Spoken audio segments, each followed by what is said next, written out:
درود بر خوبان خودم. اردشیر هستم و معرفی جاذبه‌های گردشگری و توریستی ایران و جهان. همونطوری که در نقشه مشاهده می‌کنید امروز درباره دره‌ای به اسم دره شهرزور که توسط ابراهیم پاشان بابان به نام پدر خود سلیمان پاشا به نام سلیمانیه تحقیق کرد. جالبه بدانید در دوران صفوی توسط خاندان اردلان که در سنندج مستقر بودند اداره محلی و حاکمیت آن دست ایران بود و در 14 بهمن ماه 1224 خورشیدی محمد قاجار به دلیل پافشاری انگلستان و روسیه از حاکمیت ایران بر سلیمان ششپوشی کرد و آن را به دولت عثمانی واگذار نمود. سلیمانیه زیبا و فوق‌العاده است، شهر توریستی و گردشگری و تجاری برای گردشگران. واقعا پیشنهاد میکنم در صورتی که قصد سفر دارید حتما از این شهر زیبا دیدن فرمایید. قریبان مرز قاشماق میخوام بریم سلیمانیه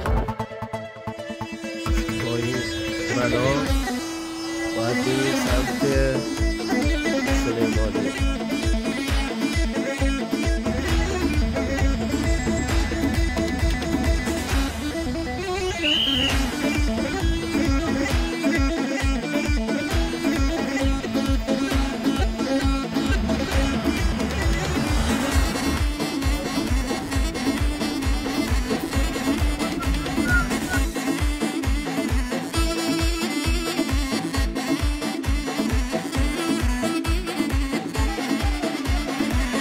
كوبوكم صوصة لو باوري دوا مالك كوبوكم صوصة لو باوري دوا قوم بكرواني وبيدي بهوا ودفوا قوم بكرواني وبيدي بهوا ودفوا دايو خيلو كجوانه الله يخرم سلطانه وخيلو كجوانه الله يخرم سلطانه زور راسم ببيجه خلقي سغزيان بانه زور راسم ببيجه خلقي سغزيان بانه